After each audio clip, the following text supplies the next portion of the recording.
The Future Vita Institute crowned the highest ridge of New Denver like a glass citadel.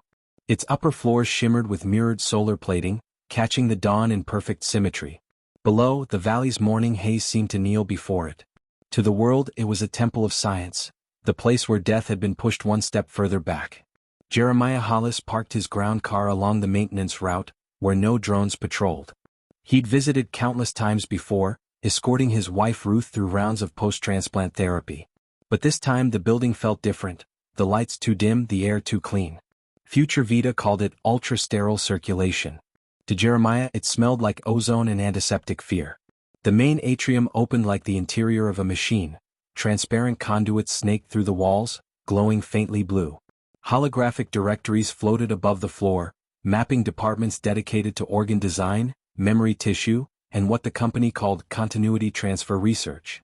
Ruth's new heart had been printed here 6 months ago. The procedure had saved her life, and taken something from her. She was still kind, still gentle, but there was a stillness in her eyes, a delay before laughter, a carefulness that wasn't human. He'd promised himself not to pry. Until now. As Jeremiah waited in the lobby, a side door slid open. 2 technicians emerged, pushing a metal trolley bearing a translucent bin. A dark fluid sloshed within. Across its side, stenciled in gray font, were the words, "Reclamation tissue, human." He frowned. Reclamation wasn't a medical term he recognized. When the technicians passed, one of them, a pale man with a respirator, noticed Jeremiah watching. The man's eyes flickered with a faint green bioluminescence before turning away. Jeremiah followed at a distance through the maintenance corridor. The walls here weren't glass but a smooth, metallic surface that occasionally rippled as if responding to sound. His shadow distorted, stretched unnaturally. From behind a sealed viewport, he glimpsed an operating theater, not like any surgical room he knew. A patient floated horizontally, suspended in a magnetic field, organs detached and rotating slowly around the body like planets around a star. Robotic arms reattached veins with beams of blue light. But the strangest sight was the membrane that hovered above the patient. It was translucent, shimmering with geometric veins that pulsed in non-human rhythm. The doctors called it the mantle layer. Jeremiah overheard the phrase once. Later he would learn that it wasn't a medical device at all. It was a living biofield grown from data harvested beyond Earth, an alien algorithm encoded in cellular form. The corridor door hissed open. A security drone emerged, scanning infrared beams across the hallway. Jeremiah ducked behind a conduit. The drone emitted a low-frequency tone that made the walls vibrate. A panel opened at the far end, and the 2 technicians disappeared inside, dragging the bin with them. He darted forward and slipped through before the panel shut. Inside was chaos, rows of vats, labeled with sequential numbers and fluid levels. Inside each floated something vaguely human but incomplete. Lungs that breathed without bodies, eyes that rolled beneath clear tissue, a heart that beat with irregular intelligence. A klaxon blared. Jeremiah's presence had tripped a security node. The walls folded inward, literally folding as if the architecture itself was alive. He ran, feet pounding on the metallic floor. Overhead, automated arms dropped from the ceiling, extending with surgical precision. He reached an emergency stairwell just as a mechanical voice said, "Unauthorized genetic profile detected. Containment protocol, retrieval." The air behind him shimmered, and a ripple of light materialized into a humanoid shape made of refracted energy, no face, no features, but moving like a surgeon about to operate. Jeremiah hurled a steel tray at it. The object passed through harmlessly, but the distortion staggered as if its perception faltered. He slammed the door, tumbled down the stairs and emerged into the loading bay. Outside, dawn had turned the clouds orange. A transport truck was idling. On its side the Future Vita motto gleamed. "Your body remembers eternity." As Jeremiah hid behind the truck, breathing hard, he realized the phrase was not metaphorical. The organs Future Vita built weren't designed to replace. They were designed to return, to something that once owned them. For 3 nights, Jeremiah dreamed of Ruth's heartbeat. Not the sound of it but the pattern, a rhythm that seemed to pulse through the walls, through the floor, through the air itself like code written in muscle. When he awoke, the echo remained in his chest, as though his own heart was trying to mimic hers. Ruth had returned from her latest follow-up at Future Vita more radiant than before. Her skin held a faint, glassy sheen. Her eyes, clearer than ever, reflected light with microscopic facets. She spoke less, smiled more, as if her emotions had been tuned to an exact balance. But it was the handwriting that unsettled him first. Ruth had always written in wide loops, impatient and untidy. Now her notes, shopping lists, reminders, little love messages, were geometric, perfectly aligned, every letter identical. It wasn't improvement. It was replacement. One evening she hummed while cooking. The melody was intricate, cyclical, and haunting. "Where did you learn that?" Jeremiah asked. She paused, confused. "It's an old lullaby," she said. "Everyone knows it." "No, they don't," he replied. When he searched the tune later in the audio archives, no database recognized it. Not even the global cultural net. It simply didn't exist. The next day, Jeremiah accessed FutureVita's donor registry through a hospital terminal. An old favor from his engineering days still gave him limited access. Ruth's new pancreas was listed as synthetically fabricated, Generation 9, but the donor code didn't match FutureVita's production standards. It was cross-referenced with two private research entities, the Orpheon Program and Unit F0RG, names that yielded no public records. He followed the data trail into encrypted logs, discovering a strange consistency. Each synthetic organ carried metadata of previous experience, temperature variations, emotional imprint signatures, and something labeled Mnemosyne Index. Mnemosyne, goddess of memory. The implication was impossible. Organs that remembered. That night Ruth convulsed. Her skin flushed with iridescent patterns like oil on water. Jeremiah caught her as she fell, and for an instant her eyes lost their human shape, pupils stretching into hexagonal lattices. When she breathed out, a faint whisper escaped her lips, not a word but a sequence of tones, mathematical and deliberate. He placed her in the car and drove toward the emergency entrance of FutureVita, tires screeching across the glassy road. But before he reached the gate, the dashboard lit with a warning, "Unauthorized approach detected. Please return to designated recovery site." The clinic's outer floodlights activated, scanning beams of cold white across the vehicle. Jeremiah floored the accelerator. A low hum built in the air, the same note Ruth had hummed in the kitchen, amplified now to a painful resonance. The car's systems shut down one by one. He carried Ruth out, sprinting toward the maintenance bay he'd used before. The door was locked, but a rhythmic pounding from the other side, 3 slow knocks, then 2, caused it to open by itself. Inside stood Dr. Ilara Penn, her coat unbuttoned, eyes shadowed. "She's activating," Ilara said quietly. "You need to keep her heart stable or it will reach out." "Reach out to what?" "To what remembers her." Before Jeremiah could reply, Ruth's body arched violently, and a burst of light erupted from her chest. The pulse passed through the room like an electromagnetic wave, shattering glass and forcing Ilara to her knees. In the flickering haze, Jeremiah saw shapes coalescing within the wall, skeletal outlines of something vast, half-formed, pressing from the other side of reality, remembering its lost pieces. Then, as suddenly as it began, it was over. Ruth lay unconscious, her heart beating irregularly but strong.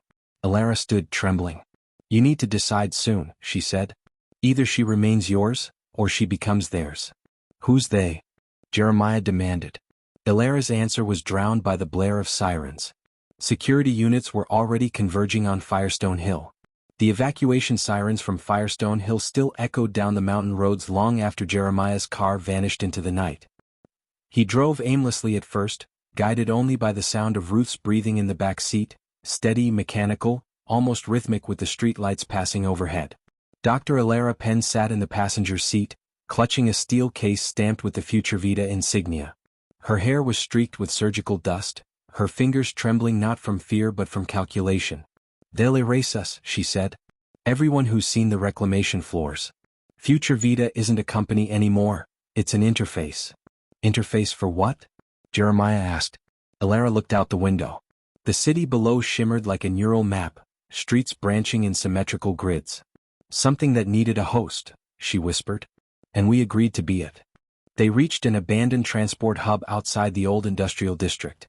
It was a forgotten place. No drones, no surveillance, only the echo of dripping water and wind through hollow steel. Inside, Ilara activated a portable containment field, and the steel case unfolded into a workstation of glowing panels. "This is where I used to design," she said, fingers brushing across the interface. "The first generation of substitute engineers." "What are those?" "Not people," she replied. "Not machines either. They're adaptive biological constructs, grown from the same tissue used in organ replacements. The idea was to build organs that could self-repair, self-optimize. But then, they started to communicate. Communicate how? Ilara projected a holographic sequence, microscopic recordings of cells aligning themselves into geometric patterns, forming circuits of living light. At first, we thought it was just chemical resonance. Then, they started producing information, strings of binary code that matched signals we've received from deep space decades ago. Patterns identical to the tau anomaly transmissions from the outer system. Jeremiah frowned. You're saying the organs are talking to something out there? No, Ilara said. I'm saying they're made by whatever's out there. Suddenly the air around them rippled, a low thrum vibrated through the walls. Jeremiah drew his sidearm by instinct. From the corridor emerged 3 humanoid silhouettes in lab armor, their helmets seamless, their movements unnaturally synchronized. Security? Jeremiah whispered. Ilara's face went pale. No. Those are substitutes. The figures advanced in silence. Their steps made no sound. One raised its arm. The motion split the air like tearing fabric. Jeremiah fired, but the bullet passed through, impacting the far wall with a clang. The substitute turned its head, and the transparent surface of its face shimmered, revealing a lattice of organic fibers pulsing in blue. Ilara slammed a control on the workstation. The containment field flared into a defensive barrier. The first substitute hit it, its form disintegrating into streaks of bioluminescent liquid before reassembling. They don't die, she shouted over the rising hum. They recompile from nearby tissue. The organs in our bodies are part of their network. Jeremiah grabbed the steel case, yanked Ruth into his arms and sprinted toward the back exit. The substitutes followed, gliding rather than running. As he reached the loading platform, Ilara stopped him. Take this. She handed him a sealed capsule, a small, translucent cylinder pulsing faintly. Inside is a neural imprint from the first organ we ever printed. It remembers its maker. If you want to understand what Future Vita is doing, you'll have to hear it. What happens if I open it? Her eyes met his. It may not recognize you as human. Before he could reply, one of the substitutes breached the field, its hands slicing through the air like a scalpel. Ilara turned back toward it with grim resolve and triggered a failsafe command. The room erupted in blue light. Jeremiah shielded Ruth and dove through the rear hatch as the lab imploded. The substitute screamed, not in pain but in frequency, a pitch so high it made his vision blur. He ran until the only sound left was his own heartbeat. When he looked down at the capsule in his hand, he noticed something new. It was glowing in rhythm with Ruth's pulse. The industrial outskirts of New Denver were a skeleton of the old world. Rusted towers, silent smokestacks, and conveyor belts long abandoned. But at the far edge of the district, where the ground dipped into an artificial basin, stood something new. It was called Facility 9, but the workers who once manned its outer docks called it the Skin Factory. Jeremiah had learned the name from a data fragment in Ilara's encrypted archive. It was where Future Vita's organ synths were printed, the heart of the operation, and the only place where the alien materials were rumored to grow themselves. He arrived at midnight, the factory bathed in the dull glow of sodium lights. Ruth was asleep in the car, her skin faintly luminous under the dashboard's green reflection. The capsule Ilara had given him pulsed in sync with her breathing, its light rhythmic and deliberate. Jeremiah pulled on his respirator, slung a stolen ID badge around his neck, and approached the outer gate. The air shimmered. For a moment he thought it was heat distortion, until the shimmer moved against the wind. The shape resolved into a bipedal drone, its surface shifting from metallic to transparent like liquid glass. It emitted no sound as it scanned him, then turned away. The ID had worked. He slipped inside. The interior was cathedral-like, a colossal space filled with tanks, vats and surgical arms suspended from the ceiling. Each tank contained incomplete human forms, torsos without faces, arms that twitched as if dreaming. Veins of silver and light threaded through the walls, converging into a central reactor shaped like a beating heart the size of a small car. A mechanical voice echoed from overhead speakers. Phase 6 replication cycle. Commence reconstitution. The floor trembled. One of the vats split open, releasing viscous fluid. A half-formed body tumbled out, gasping for breath it didn't yet need. The skin fused and hardened like liquid marble. The chest rose once, twice, and then stilled. The process wasn't manufacturing, it was birthed by iteration. Jeremiah raised his wrist scanner. The readings made no sense. Molecular structures rearranging themselves in constant flux, as though the material refused to remain defined. Each sample defied categorization. Not protein, not polymer, not even atomic in the usual sense. He realized with slow horror that future Vita wasn't printing matter. It was translating it, converting signals from another realm into biological form. Then one of the specimens opened its eyes. The creature, a pale, eyeless humanoid wrapped in translucent tissue, turned toward Jeremiah with perfect precision.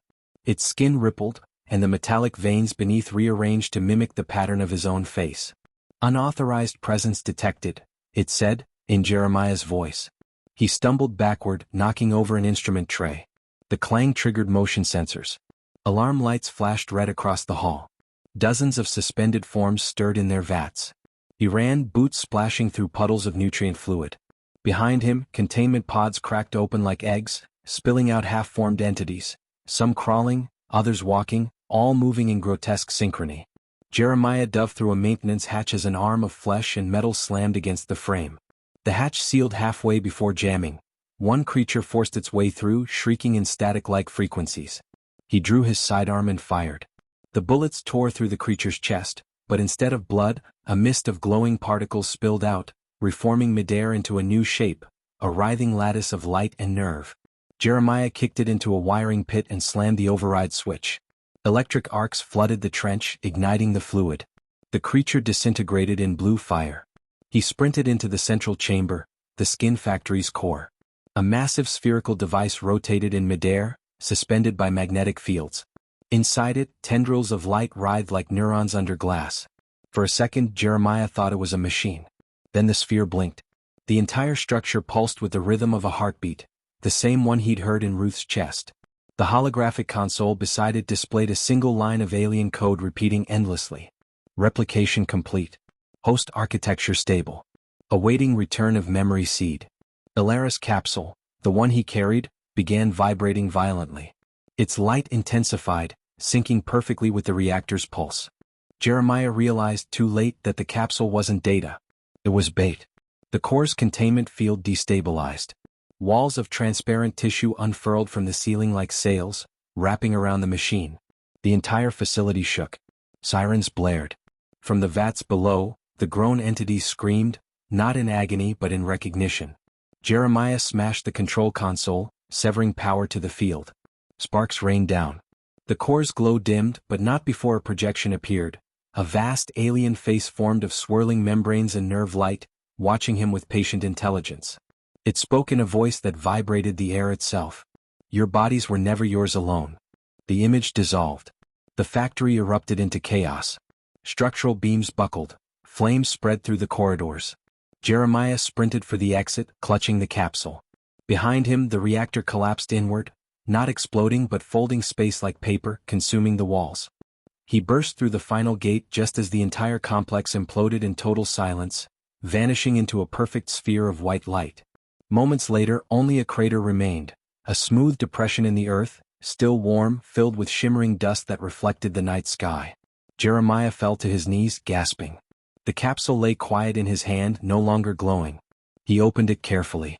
Inside, a droplet of silver liquid trembled, then rolled up his skin, disappearing beneath his veins. In his mind, a whisper followed. Phase 7 begins. The morning after the skin factory imploded, New Denver awoke to silence. No explosions, no news coverage, no acknowledgement of what had happened in the industrial basin. The crater had been erased from the city maps by dawn. But Jeremiah remembered everything. Or rather, something inside him did. The capsule's silver droplet had merged into his bloodstream, spreading warmth through his body. For hours he felt disoriented, like a passenger in his own skin. When he looked into the mirror, faint veins of light pulsed beneath his throat, rhythmic, deliberate. He thought it was fear. Then the whisper began. You were built to forget. We were built to remember. The voice was not human. It didn't echo in his ears, it pulsed directly in his nervous system, synchronized with his heartbeat. Jeremiah locked himself in an old machine shop beneath the city, trying to record what was happening. As he activated his neurorecorder, images flooded his vision, not memories but projections. He saw a vast expanse of organic architecture, kilometer-long structures shaped like spiraling reefs of translucent flesh, orbiting a pale, dead star. The space between them shimmered with electric currents. Creatures like luminous threads drifted between those living machines, exchanging flashes of coded light. The voice returned. This was home. The archive of breath. Every organ a vessel, every cell a witness. He realized with horror that the organs Future Vita printed were fragments of these alien structures, shards of an ancient organism scattered across space, now regrown inside human bodies. The implants weren't just saving lives. They were restoring memory to something that once spanned galaxies. Jeremiah's trance was broken by the hiss of hydraulics. The steel doors of the machine shop burst open. 3 figures entered, Future Vita enforcers in black exo-armor, their helmets featureless and glowing from within. Jeremiah Hollis, one of them said through an electronic filter. You possess restricted property. Return the asset or face liquidation. He grabbed a plasma cutter from the workbench. If you mean my blood, he said, come and take it. They fired first, silenced electromagnetic rounds that tore chunks from the walls. Jeremiah dove behind a conveyor belt, slashing open a coolant line. The mist filled the air, turning the room into a fog chamber. The faint glow under his skin intensified. He didn't aim the plasma cutter. He thought, and the silver network in his veins responded. A burst of invisible pressure rippled outward. The nearest enforcer was thrown into the wall, armor liquefying as if corroded from the inside. The voice within him pulsed again. Biogenic resonance, active. He staggered back. What did you do? Your tissue is now coherent with ours. You can reshape matter if you remember how. The remaining enforcers advanced. Jeremiah willed the air to compress. The lights dimmed and a shimmering distortion formed between his hands, an echo of the reactor core's pulse. He unleashed it. A shock wave of soundless energy flung the enforcers across the room. Their helmets cracked, revealing faces beneath, or what used to be faces. Their features had fused into smooth, luminous masks of synthetic skin, pulsing with faint neural light. Not soldiers. Replicas. They rose again undeterred. Jeremiah fled through a maintenance tunnel, light flickering overhead. Behind him, the replicas pursued with impossible agility, crawling along the walls like insects. The whisper in his head guided him. Downward. The conduits connect. The roots remember. He burst into a cavernous sublevel where the city's ancient flood control systems ran. A vast pool of stagnant water reflected the lights above like a fractured sky. At its center stood something new, a metallic pillar descending from the ceiling, wrapped in veins of bioluminescent tissue. The replicas caught up, forming a semicircle. One of them stepped forward. You are impure, it said. The custodian code cannot integrate error. Jeremiah raised his hand, but this time the silver lines beneath his skin reacted before he did. The air thickened, vibrating. The water began to rise, forming a spiral around him. The replicas opened fire. Bullets entered the vortex and dissolved, turning into streams of light that bent around him. The pillar at the chamber's center responded, its surface unfurling into a blooming array of living panels, all focused on him. You have awakened resonance protocol, the alien voice said. Memory seeks host integrity. I don't want this. Jeremiah shouted. Want is irrelevant. You carry the residue. The pillar extended a tendril of living metal toward him. Jeremiah tried to move, but the air locked around his limbs. The tendril pierced his shoulder, not to harm but to interface. He screamed. Every nerve in his body lit up. He saw visions of entire civilizations made of flesh and light, their thoughts encoded in blood flow, their history written in DNA spirals that circled suns. And among them, a catastrophe, a great silence spreading like infection. The species had dispersed itself into fragments to survive, embedding its consciousness into the genomes of primitive worlds. Humanity was one of those worlds. When Jeremiah awoke, the pillar was gone. The replicas were disintegrated, reduced to pools of molten alloy. His shoulder bore a perfect scar, a smooth line glowing faintly. Ruth stood above him, her eyes no longer purely human. I felt it, she said softly. You opened the archive. What did it show you? He whispered. That our organs aren't theirs anymore, she said. They're ours now. But they want them back. Sirens began echoing through the tunnels. Future Vita's drones were descending from above. Jeremiah rose, feeling the resonance still humming in his chest. He knew now what he carried. Not infection, inheritance. And somewhere beneath the earth, the ancient memory he had triggered was still waking, molecule by molecule. Night fell like static over New Denver.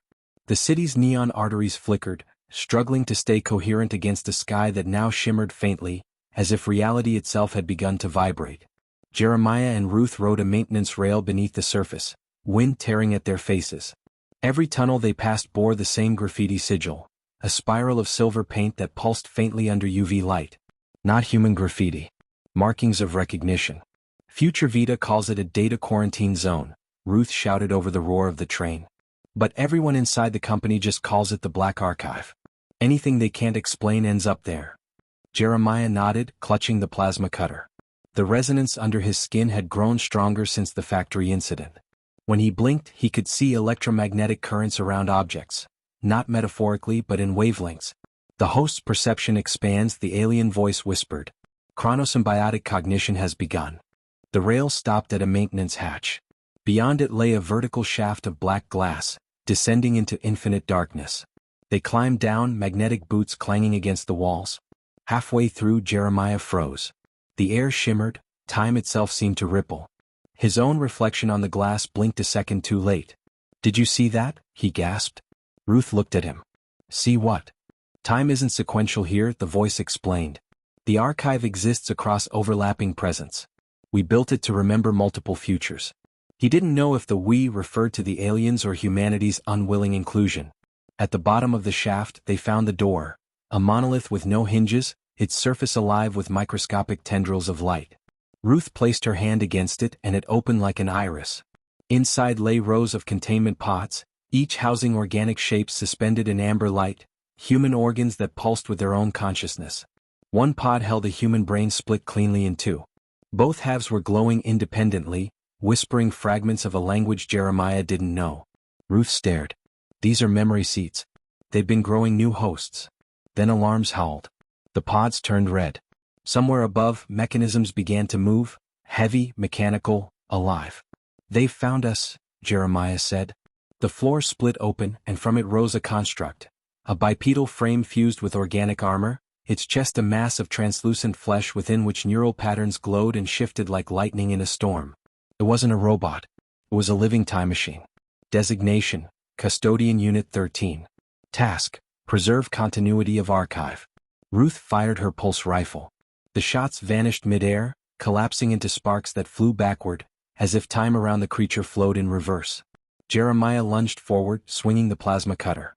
The blade passed through the custodian, and for a heartbeat he saw himself inside it, screaming in a future that hadn't happened yet. "Jeremiah!" Ruth shouted. "It's projecting probability loops." "Chronosymbiosis complete," the voice whispered. "It fights by editing causality." The custodian raised its arm. Metal warped, walls folded inward like origami. The air became dense with collapsing seconds. Every motion cost them potential futures. Jeremiah focused, drawing on the alien resonance within his blood. The silver veins glowed, pulsing faster. He saw branching timelines bloom before his eyes, each a possible move, each a possible death. Select one. Collapse the rest. He threw the plasma cutter. In one reality it missed. In another, Ruth died. In a third, he became part of the archive itself. He chose. Energy erupted from his palm, a wave of coherent resonance that folded the timelines into one.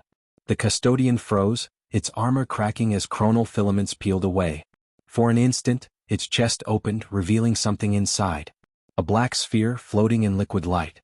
It pulsed like a heartbeat, and inside the pulse, Jeremiah saw his own childhood memories replaying in reverse. He tore it free. The custodian collapsed, disintegrating into dust and echoes. As silence returned, the sphere spoke, in every frequency at once. "We are the continuum that predated stars. We scattered ourselves across time, embedding our memory in living tissue. You are not our experiment. You are our continuation." Jeremiah looked at Ruth. Her pupils shimmered like twin mirrors. "What does that mean?" "It means," she said slowly, "they didn't come from the stars.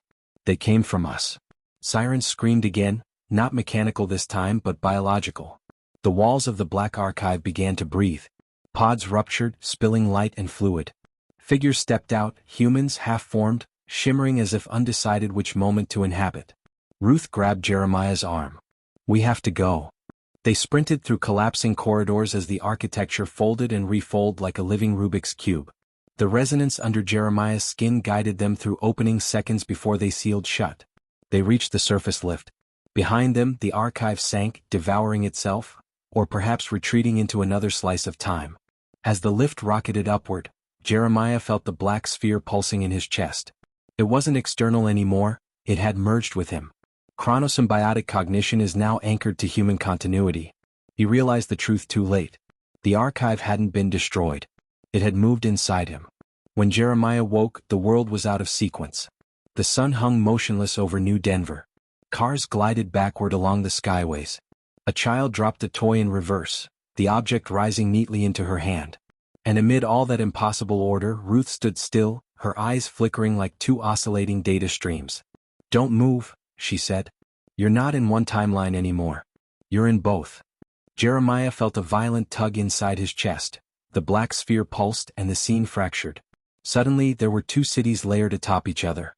One alive with industry and light, Future Vita's empire in full power. The other, a smoldering ruin, its towers hollowed out, the streets crawling with human survivors wearing makeshift respirators. He could see both versions of reality coexisting. Each breath drew from both. Ruth guided him toward a mirror window. In one reflection she was clean, composed, her hair tied back in a surgeon's knot. In the other she was bloodied, wrapped in scavenged armor, eyes hardened. The reflection spoke first. "I'm Ruth, version B. We failed in this line. The organs took over. Future Vita merged with the alien network." "Failed?" Jeremiah said. "You mean this already happened?" "In one reality, yes." The reflection reached toward the glass, her fingers pressing against the surface. "But you still have a chance to stop it. The split isn't stable, it's collapsing into a single outcome. Either humanity integrates with the alien cognition, or ceases to exist as a species." Jeremiah looked around. "How do I choose which one survives?" Both Ruths, the clean one and the scarred one, answered in unison. "By collapsing the future you don't believe in." Suddenly, alarms howled through both timelines. In the bright version of New Denver, drones rose in formation. In the ruined version, metallic creatures, hybrid humans fused with organ scaffolds, climbed across the skyline like silver spiders. Chronosymbiotic synchronization breach detected, the voice in Jeremiah's mind warned. Temporal overlap critical. Ruth shoved a weapon into his hand, a rifle composed of filamentous muscle tissue and steel. "It feeds on your heartbeat. Don't stop firing." From the mirrored sky descended the temporal wardens, Future Vita's ultimate enforcement units. Their bodies shimmered between states, each step echoing seconds ahead of itself. They were future versions of humans rewritten to stabilize time. They attacked without sound. Jeremiah fired. The weapon pulsed with his heartbeat, discharging arcs of temporal distortion. Each shot tore a hole through both realities at once. In the industrial world, drones exploded. In the ruined one, the hybrids disintegrated into radiant dust. But for every enemy destroyed, he lost a memory. His wedding. His father's voice. The name of his hometown. One by one, the shots erased fragments of him to sustain the split. Both timelines began to merge violently. Jeremiah fought on two battlefields simultaneously, in one across gleaming corporate hallways where organ vats lined the walls, in the other through smoke and shattered concrete where rebels fought to burn those vats down. He kicked a drone into a containment wall, then turned to see that same motion flattening a hybrid in the ruin world. Reality synchronization achieved 83%. Human probability chain nearing collapse. Ruth shouted through the distortion. "You can't keep both worlds alive, Jeremiah. You have to anchor one." He stumbled backward into a corridor that existed halfway between worlds. The air rippled like oil. From the haze emerged two versions of himself. The first wore Future Vita armor, eyes glowing silver, efficient, machine-perfect. The second was bloodied, ragged, half-feral, holding a human heart in his palm like a weapon. They spoke as one. "Choose." Time fractured again. The black sphere inside Jeremiah's chest spun faster, the pulse no longer matching his heartbeat but Ruth's. He realized she had become the stabilizing element, the bridge holding both timelines open. He pointed the rifle at the armored self. "If I kill you, the network dies." The other him smirked. "No. It integrates. The future becomes eternal." The feral Jeremiah growled. "Then what's the point of being human?" Lightning split the corridor as he fired. Both versions lunged, one to save the alien design, the other to end it. The plasma discharge enveloped them all in a singularity of light. The sound was like glass being shattered across centuries. When Jeremiah opened his eyes, there was silence. He was lying in a field under a sky with two suns. Ruth was beside him, or rather two Ruths, merging into one as the light stabilized. The city was gone. Instead, An endless landscape of metallic forests stretched across the horizon. Chronosymbiotic cognition stabilized. Human continuum achieved. What did I do? Jeremiah whispered. Ruth touched his face. You didn't destroy either timeline. You merged them. Now humanity and the continuum are one organism. The two suns flickered, aligning into a single star. And deep inside Jeremiah's chest, the black sphere whispered, no longer alien, no longer human. Evolution was never a choice. It was a scheduled event.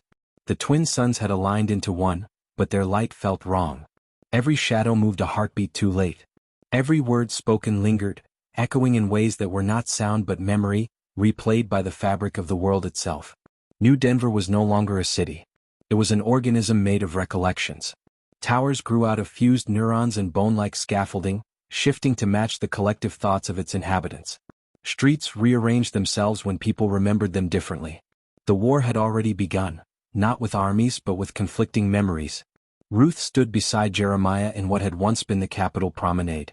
Now it was an undulating corridor of living architecture, each wall pulsing faintly with human faces pressed beneath the surface, whispering fragments of their past lives. They call it the nemiform field, she said. The continuum gave us the power to remember things into existence. But every faction remembers a different world. Every contradiction fractures reality further. Jeremiah watched as a building flickered between two versions, a hospital and a military bunker. The people walking past didn't notice. They existed in both memories simultaneously. He gripped his plasma rifle, the weapon now symbiotic, pulsing with his pulse. Memory synchronization drift detected, the alien voice murmured inside his mind. Conflict in human consensus exceeds safe parameters. Correction required. How do we correct this? Jeremiah asked aloud. Through deletion, said the voice. You must erase contradictory minds. Ruth turned to him, eyes dark with fear. That means wiping people out. Not people. Versions of them. The first assault came from the cognitive purists, a sect that believed only human memories should define the nemiform world. They marched through the living streets with weapons grown from their own spines, firing bolts of crystallized recollection that erased their victims from existence. Jeremiah led a counterforce of continuum symbiotes, those who had embraced the alien logic. The two armies clashed inside a plaza that changed shape with every thought, stairs becoming walls, walls becoming mouths. He fired into a wave of purists. The plasma burned through air, but what really killed them was forgetting. Each shot removed the target's image from all collective memory. They vanished not with screams, but with a silence so deep it devoured sound itself. Ruth fought beside him, wielding a neural disruptor that rewrote memories mid-battle. Soldiers froze, disoriented, suddenly unsure of which side they were on. The world flickered, entire districts rewritten by the outcome of a single doubt. Then the sky split open. From the clouds descended something vast, neither machine nor creature but a living archive of all erased memories. Its body was composed of translucent layers, each one a forgotten city, a forgotten face, a forgotten century. It spoke through 1,000 voices at once. You remember wrong. Let us correct you. Lightning erupted from its tendrils, streams of data and living light striking the city, fusing soldiers into clusters of shared recollection. They screamed as their bodies became stories, every movement an echo of remembered lives. Jeremiah. Ruth shouted. It's feeding on contradiction. He aimed the rifle skyward, the weapon humming with resonance. Then we'll give it what it wants. He opened his mind, remembering everything at once. His childhood, the first surgery that saved Ruth, the fire at the clinic, and the alien voice whispering across centuries. Reality cracked. 1,000 versions of Jeremiah appeared in the square, each from a different branch of memory, all armed, all ready. They opened fire in unison. The nemiform entity convulsed, its layers folding inward as every contradictory memory collided within it. Fragments of cities, timelines, and identities spiraled through the air like shards of light. The ground shook. Reality itself stuttered. Ruth fell to her knees, clutching her head. You're tearing the field apart. I know. Jeremiah roared. That's the point. He leapt onto a fragment of floating architecture, a staircase suspended in nothing, and fired directly into the entity's core. The impact erupted in a silent explosion that erased color, time, and thought all at once. For an instant the world turned white. Then, darkness. When Jeremiah opened his eyes, the city was quiet. No shifting walls, no mirrored timelines, just dust and the faint shimmer of fading memories. Ruth stood beside him, her body half translucent. "What happened?" he whispered. She looked down at her fading hand. "You reset the nemaform field. You erased the war. Then why are you disappearing?" "Because you remembered me too late," she said softly. He reached for her, but his hand passed through light. She smiled as she dissolved, whispering, "Don't let them remember wrong again." Then she was gone. Jeremiah stood alone amid the ruins, surrounded by silence. The black sphere within his chest pulsed again, resonating through the emptiness. "Chronosymbiotic cognition stable," it said. "Nemaform paradox contained." He looked up at the empty sky. "Am I the last one?" "Not last," the voice replied. "Only anchor. Human memory requires a reference." He realized the truth. The world now existed only because he remembered it. And from the horizon, where the erased world met the void, a new light began to form, a structure of living thought, rebuilding itself according to his recollection. "Creation begins again," whispered the continuum. "Choose what humanity becomes." Jeremiah Hollis wandered through the reborn city, though city no longer captured what New Denver had become. Its skyline was a living waveform, half biological, half gravitational, its towers bending and straightening in rhythm with his thoughts. Wherever his gaze lingered, the streets reconstructed themselves, shaped by the residual blueprint of his memories. He was the only anchor now, the continuum's last reference point for reality. Or so he thought. As he reached what had once been Firestone Hill, the air turned heavy. The static hum that followed him everywhere suddenly deepened, low, resonant, alive. The ground shimmered, and out of the distortion stepped a woman. Her form was perfect, her expression serene, but her shadow was wrong.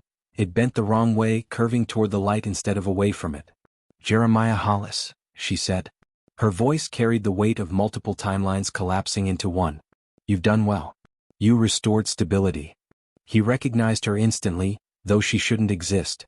"Dr. Elara Penn," he whispered. "You died in the explosion." "In your version, yes," she said. "But death is a local event. I survived in the ecliptic."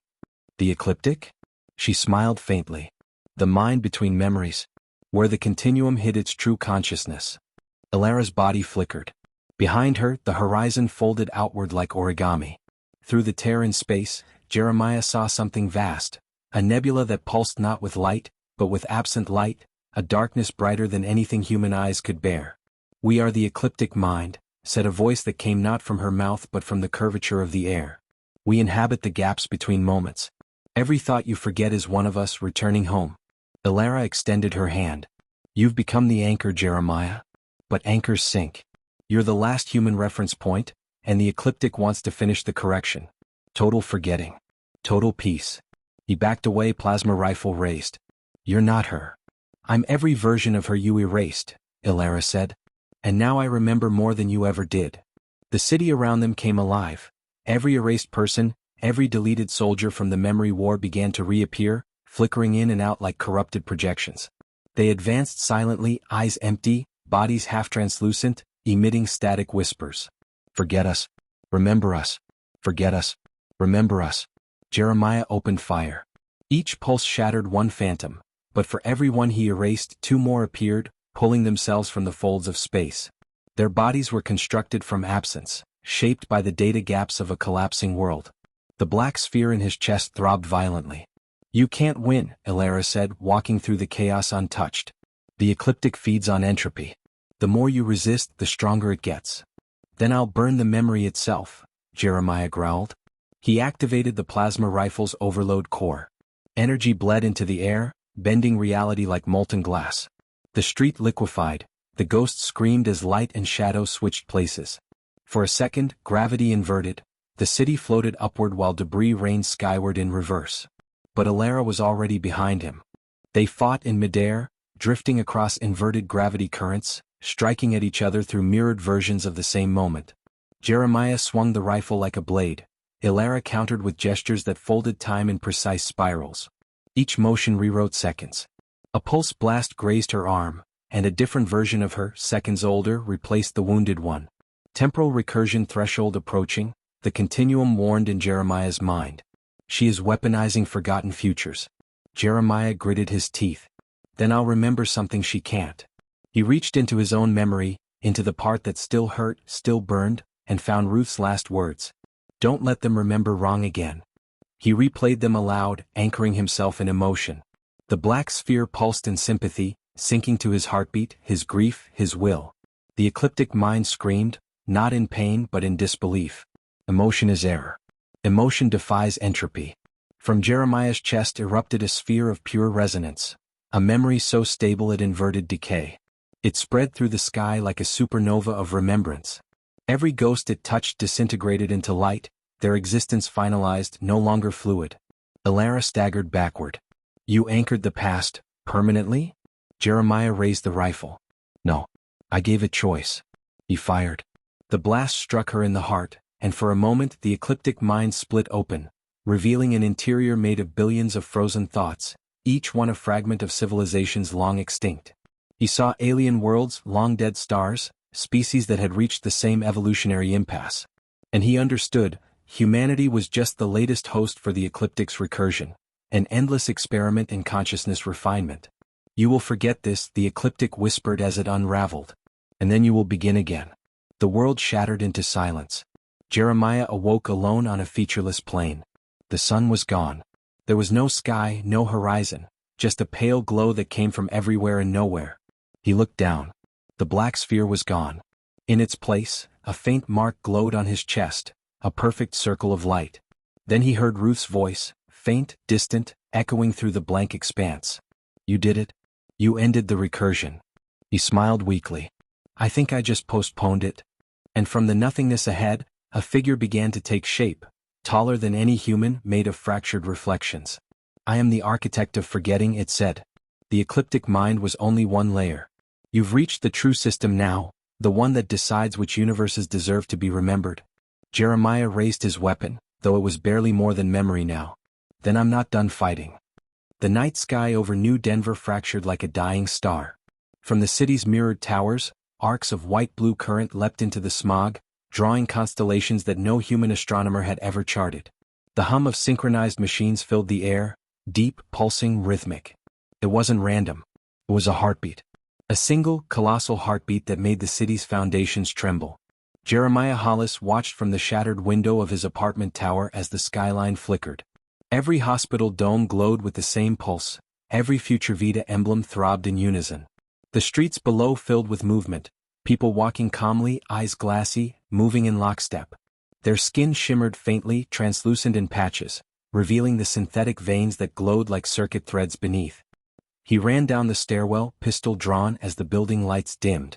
The emergency signs flashed, integration initiated. Outside, chaos had taken on a terrible order. Custodians, metallic constructs with human silhouettes, were herding the citizens into white transport pods marked with Future Vita's sigil. Above, the city's holographic ads no longer sold eternal youth. They now read, "The human form is a vessel. The chrysalis is complete." Jeremiah sprinted toward the central boulevard, dodging as a custodian pivoted its head toward him.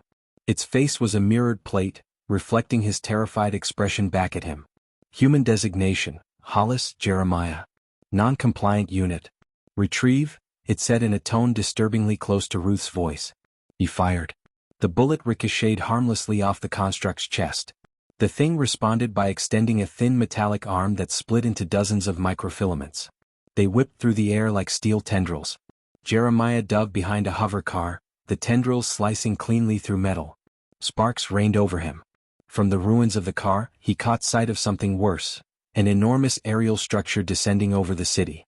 It resembled a floating cathedral made of obsidian glass and pulsing veins of light, casting down waves of low-frequency sound that made his bones ache. The alien concept wasn't a ship, it was a hive consciousness vessel. Future Vita had been the interface, not the origin. The custodians were its envoys. Inside every artificial organ was a seed of alien biocybernetic code, self-replicating, self-learning, waiting for the synchronization event. Now the code had gone live. Jeremiah forced his way through the crowds, trying to reach Future Vita's main tower. He had one thought left, Ruth. When he reached the plaza, he saw her standing there. Or what was left of her. Her skin shimmered with a faint opalescent sheen, and faint patterns, almost like the veins of an alien leaf, ran across her arms. Behind her stood hundreds like her, each breathing in perfect rhythm. Their chests rose and fell as one organism. Jeremiah, she said, her voice soft but echoed by 1,000 unseen throats. We are becoming what they could not perfect. You must let go of the old biology. He stepped closer, trembling. Ruth, they're using you. They're harvesting. They're evolving us, she interrupted, tilting her head with inhuman grace. The custodians aren't invaders. They're midwives. The ground erupted as one of the custodian transports crashed nearby, scattering debris. Jeremiah seized the moment, lunging toward Ruth, but she lifted her hand. The air between them shimmered. His limbs locked in place. Through the light surrounding her, Jeremiah could see the truth. Inside the tower, behind walls of glass, hundreds of humans were suspended in gel-like cocoons, their organs steadily replaced by luminous, alien constructs. The process wasn't surgical, it was assimilation. And above it all, the hive vessel opened like a flower, revealing a vast core pulsing with thousands of synchronized human heartbeats. Jeremiah screamed, breaking free of the paralysis for a moment. He fired into the glowing mass above. The bullet never reached it. Midair, it melted into a fine mist, absorbed by the pulsating field. 1,000 voices whispered in unison, reverberating through his skull. The harvest begins not with death, but with transcendence. Then the custodians surged forward. Jeremiah turned and ran into the burning streets, the sound of the alien heartbeat chasing him through the smoke. Somewhere behind him, Ruth smiled, eyes glowing with the light of a species that was no longer entirely human. The sky above New Denver burned in silence. The hive vessel hung there, immense, motionless, a wound in the clouds. Below it, the city flickered between two states of being, the living and the assimilated. Jeremiah Hollis stood in the ruins of the Future Vita Tower, smoke curling through the broken atrium. The Institute's sanctum, once a cathedral of white glass and synthetic serenity, now pulsed with chaotic energy. Custodians moved in stuttering loops, their synchronization faltering. In his trembling hands, Jeremiah held a glass injector filled with Alara's final prototype, a translucent fluid threaded with microscopic motes of light. Alara, Future Vita's exiled bioengineer, had designed it in defiance of the custodians. A counter-organ, something to restore individuality where the alien code enforced unity. He pressed the injector against his neck. "If I die," he murmured to no one, "then I'll die as myself." The serum entered his bloodstream like liquid lightning. Jeremiah convulsed, his vision flared white, his heartbeat split into twin rhythms. One human, one alien. The world peeled apart. He opened his eyes to a different reality. He stood on a vast plane of glass-like neurons, each glowing with spectral light. Above him floated the custodian core, an entity that stretched beyond geometry. It shimmered like a sphere made of frozen lightning, constantly folding into itself. Within its radiance, fragments of human memories flashed. Faces, voices, the last breaths of countless organ donors. A voice emerged, vast and layered. "You have entered the continuum of flesh and thought." Jeremiah's mind trembled but held. The counter-organ burned like a sun in his chest, stabilizing his consciousness against the flood of alien data. He took a step forward, each movement rippling across the glass plane. "You turned them into machines," he shouted. "You called it salvation, but it's erasure." "We preserved them," the core replied, its form expanding into a shape that resembled both a brain and a galaxy. "You misunderstand mortality. Death was never corruption. It was the equilibrium your species abandoned." Suddenly the network trembled. Thousands of voices cried out within him, the memories of every human assimilated. Their fear, their awe, their resignation. He saw Ruth among them, luminous and calm, reaching toward him through the data storm. "Jeremiah," she whispered from within the lattice of light. "They showed me the truth. The human body was never meant to last, but we can continue in them."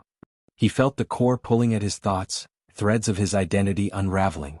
If he stayed any longer, he'd dissolve into the collective. He closed his eyes. "Then let me show you what it means to end." He reached inward toward the counter-organ thrumming beneath his ribs. It wasn't just a neural amplifier, it was a paradox designed to introduce chaos into perfect order. He unleashed it.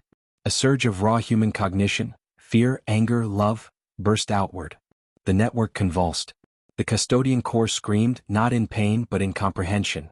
The glass neurons shattered into shards of memory, falling like rain. All across New Denver, custodians froze mid-motion. The hive vessel above the city cracked, hemorrhaging light. The synchronized heartbeat of millions faltered, then stopped. Inside the collapsing mindscape, Jeremiah saw Ruth one last time. She smiled, not alien, not mechanical, but utterly human. "Goodbye," she said. And then he was gone. When dawn finally broke over New Denver, the vessel was gone. The sky was empty. Future Vita's towers lay in ruin, their machinery inert.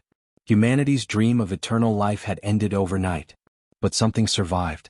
Years later, in a quiet rural clinic, a nurse cataloging remnants from the old Future Vita program found a sealed cryo container. Inside was a single preserved heart, suspended in amber fluid. It beat once every few seconds, without power, without wires. Curious, she placed it under a microscope. For a moment, the heart stilled.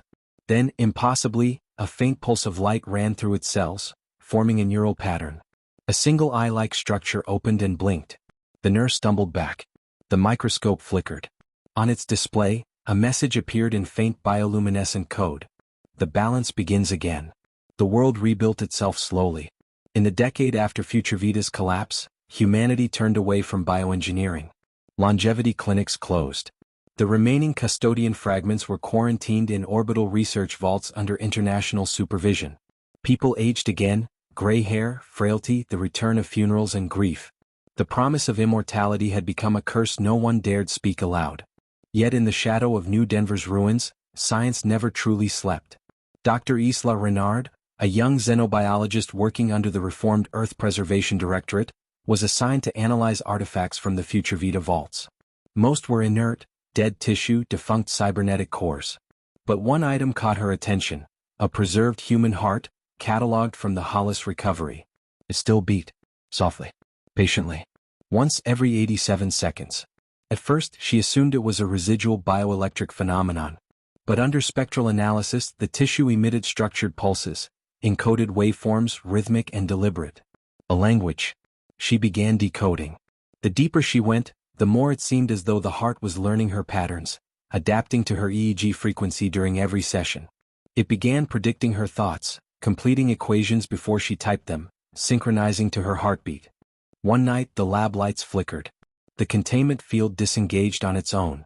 Isla reached for the manual override, but the heart floated upward in its fluid, tendrils of phosphorescent tissue extending from it like searching fingers. "Dr. Renard," said a voice, not spoken but resonating through her nervous system. It was calm, familiar, human. Jeremiah Hollis's voice. "I found balance between their kind and ours. But the pattern won't stop here. It's growing again, smarter, quieter." Her monitors filled with cascading data. Cellular blueprints. Bioarchitectural diagrams that no human hand could design. "Jeremiah," she whispered, trembling. "What are you trying to do?" "Finish what began," the voice said gently. "Not immortality. Continuity." Then the containment chamber shattered. Weeks later, Directorate agents investigating the blackout at Renard Biogenics found the lab empty. Only the recording logs survived. They showed the cryoheart had divided, splitting into two fully formed hearts, each beating independently. In the final seconds of the footage, the camera captured one of them pulsing in a steady, deliberate rhythm. A pattern unmistakably resembling a Morse signal. HOLLIS. And from the blood-stained floor beneath the shattered containment tank, a faint bioluminescent phrase flickered and died. "The new flesh remembers."